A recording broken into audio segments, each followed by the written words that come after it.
يا ليل يا عين في الليل أعشق بقلبي عليك، تركيبة أشوفك عالمي نعيش بالروح نحس بعمرنا بغني غلقان بالروح، احنا نرقص نرفع الصوت لا تفكر بعد خلينا ندوم। আসসালামু আলাইকুম দর্শক, মাশাআল্লাহ ডেইরি ফার্মার চ্যানেলের পক্ষ থেকে ওয়েলকাম। দর্শক, এই মুহূর্তে আপনারা স্ক্রিনে কি দেখতে পাচ্ছেন? দর্শক দেখুন কতটা চমৎকার চমৎকার কোয়ালিটি সম্পন্ন, জাত মানে ভরপুর এ গ্রেডের এক একটা গাভী। দর্শক দেখুন, গাভী দেখলে আর জাত মান দেখলে চোখ ফেরানোই মুশকিল হয়ে যাবে।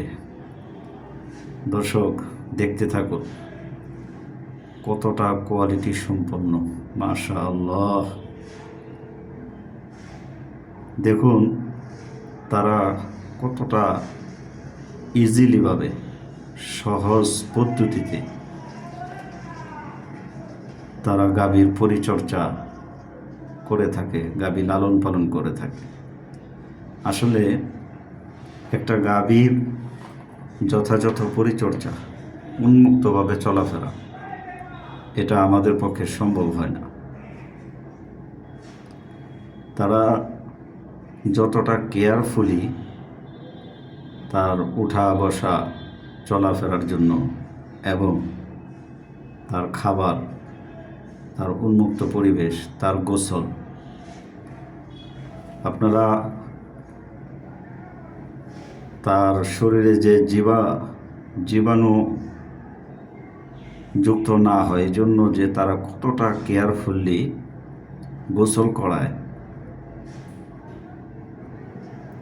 আপনি সরজমিনে দেখলে অবাক হয়ে যাবেন যে আসলে তাদের এই গাভীগুলা থেকে তারা যে এত দুধের প্রোডাকশন পেয়ে থাকে। তো এটা কিভাবে সম্ভব? তাদের দ্বারাই সম্ভব। এর কারণ হচ্ছে এই যে দেখতে পাচ্ছেন আপনারা, উন্মুক্ত জায়গায়, উন্মুক্ত পরিবেশে ছেড়ে রাখছে।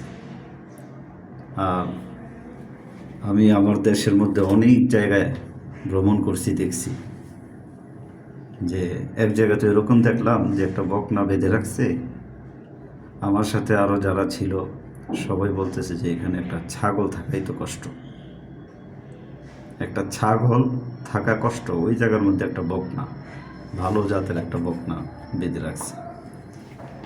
আপনারা চিন্তা করুন যে তারা একটা বোবা প্রাণীর প্রতি কতটা যত্নশীল, কতটা কেয়ার।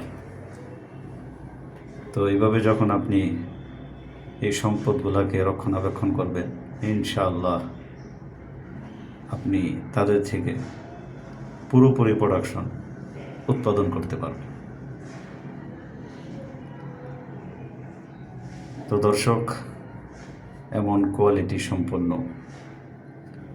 জাত মানে ভরপুর, দুধের প্রোডাকশনে ভালো, একের পর এক গাভী বকনার ভিডিও আপনাদের সামনে নিয়ে আসছি। আপনারা সাথেই থাকুন, পাশেই থাকুন। আর মিস না করতে চাইলে চ্যানেলে এখনও নতুন হলে চ্যানেলটি সাবস্ক্রাইব করে রাখুন। আর আপনারা এভাবে প্রকৃতভাবে এগুলোর যত্ন করতে পারবেন, তারাই স্ক্রিনে দেওয়া নাম্বারে যোগাযোগ করবেন। ইনশাআল্লাহ মনে হিম্মত নেন, সাহস নেন যে 10টা না পেলে একটা পালবো, কিন্তু জিনিসের মতো জিনিস হতে হবে আর পালার মতো পালবো। তো আপনাদেরকে দেওয়া যাবে ইনশাআল্লাহ, যেহেতু আপনাদের উদ্দেশ্যেই বিভিন্ন জায়গায় ঘোরাফেরা করছি।